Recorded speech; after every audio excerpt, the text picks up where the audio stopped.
Non, mais il y a quelque chose qui est assez important. Un frère donc, vient d'envoyer une question. Il dit le fait de sortir Zakat al-Fitr 2 jours avant la fin de Ramadan concerne l'achat des denrées ou le fait de les donner. C'est quelque chose qui est très important à savoir quand on dit qu'il faut sortir Zakat al-Fitr 1 ou 2 jours avant le mois de Ramadan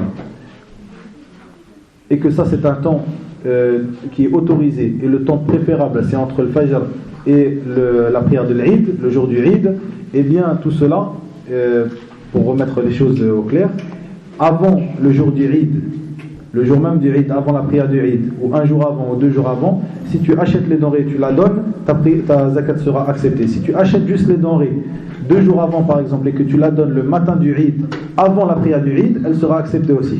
Donc l'achat des denrées, tu peux les acheter même 1 an avant.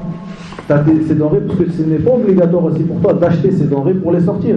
Tu as peut-être du riz à la maison. Si tu as du riz à la maison, tu as un paquet de 20 kg de riz, tu peux sortir un sa', 3 kg par exemple pour ta propre personne, tu les sors et voilà, tu as donné Zakat al-Fitr. Tu n'es pas obligé d'aller les acheter. Zakat al-Fitr, tu n'es pas obligé d'aller l'acheter, tu le donnes avec ce que tu as. Ça fait parce qu'au moment où tu l'achètes, ça devient ta propriété. Si tu avais déjà du riz, de la semoule, des dattes en ta propriété, eh bien, alhamdulillah, tu sors avec ce que tu as avant la prière de l'Eid. Le plus important, c'est que tu aies donné cette zakat à ses ayants droit avant la prière de l'Eid, jusqu'à 2 jours avant le jour de l'Eid. Voilà, barakallahu fikum. Il y a un point aussi qui est très important, c'est ce qui concerne donc les choses que tu donnes pour Zakat al-Fitr. Donc on a dit le riz, l'orge, le blé, les pâtes, les lentilles, les pois chiches, toutes ces choses-là. Et ce qui est préférable, c'est de donner ce que les gens utilisent habituellement, ce qui sera le plus bénéfique pour les pauvres à ce jour-là. Il y a une chose qui est sortie, que tu as le droit de sortir pour Zakat al-Fitr, c'est la farine. La farine, mais les ulama, les savants, ils ont donné quelque chose de très important, ils ont donné un point, ils ont rappelé un point très important par rapport à la farine. Ce point est que la farine, tu ne dois pas la sortir bil kayl, c'est-à-dire avec le sa', avec cette chose-là, ou avec, comme je vous expliquais, les 2 mains réunies. Si tu veux sortir de la farine, il faut que tu la sortes en poids. Comment ça en poids? Tu prends l'équivalent, donc la farine, c'est de la farine de blé ou d'orge. Combien va peser un sa' de blé? Si le sa' de blé pèse 3 kg, eh bien tu prendras 3 kg de farine, tu l'achètes, 3 kg de farine, il faut que tu le pèses, il ne faut pas que tu le sortes comme cela. Les ulama, ils ont mis ce point là, car la farine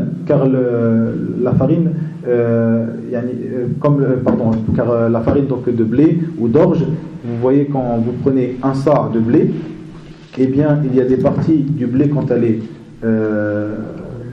est moulue, il y a des parties de blé, de l'écorce du blé qui partent, qu'on n'utilise pas dans la farine, qu'on ne retrouve pas dans la farine. Pour cela, ce ne sera pas la même quantité. Si tu veux sortir un sa', eh bien ce ne sera pas la même quantité. Et la farine, c'est sur la base du blé ou de l'orge que tu vas la donner. Donc, les ulama, ils ont dit, comme l'imam Mohammed bin Salih al-Uthaymin, rahimahullah ta'ala, il dit que tu prends l'équivalent d'un sa' de blé, tu le pèses, et ce qu'il sortira de cette pesée, c'est-à-dire par exemple 3 kg, tu sortiras cela en farine. 3 kg de farine. S'il sort 2,50 kg, 2,50 kg de farine. Toujours la farine à la pesée. Quelque chose de très important. Ne va pas sortir de la farine en prenant avec tes 2 mains réunies, en prenant avec le moud al-nabawi, etc. Ça, c'est une erreur. Tu auras peut-être donné en dessous de ce que tu devras donner pour Zakat al-Fitr. Barakallahu fikum. Et quant au fait de rajouter plus que ce que tu dois donner Zakat al-Fitr, là-bas, c'est que toi, tu n'es pas obligé de donner cela. Ce qui était obligatoire de donner, c'est un sa'. Un sa', si tu veux donner plus, parce que, c'est-à-dire tu fais une sadaqa, tu te dis je vais donner 2 sa', ce n'est pas l'adoration de Zakat al-Fitr. L'adoration de Zakat al-Fitr, c'est un sa'.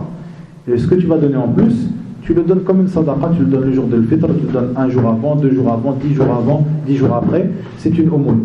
Et si tu le donnes en poids, et on va dire que par exemple, le sa' de la semoule, par exemple, c'est 2,5 kg, et toi, tu achètes un paquet de 3 kg. Parce que c'est ce qui est facile devant toi. Le sa' de semoule, on va dire que c'est 2,5 kg. Tu as un paquet de 3 kg au marché. Tu achètes le paquet de 3 kg, tu dis ça c'est ma zakat pour moi. Et donc tu as rajouté 500 grammes. Tu dois mettre cette intention que Zakat al-Fitr c'était 2,5 kg et ces 500 grammes que tu donnes en plus, c'est une aumône que tu donnes fi sabilillah. Voilà. Wa ila huna wa billahi tawfiq wa sallallahu wa sallam wa baraka ala nabiyyina Muhammad wa akhiru da'wana alhamdulillahi rabbil alamin.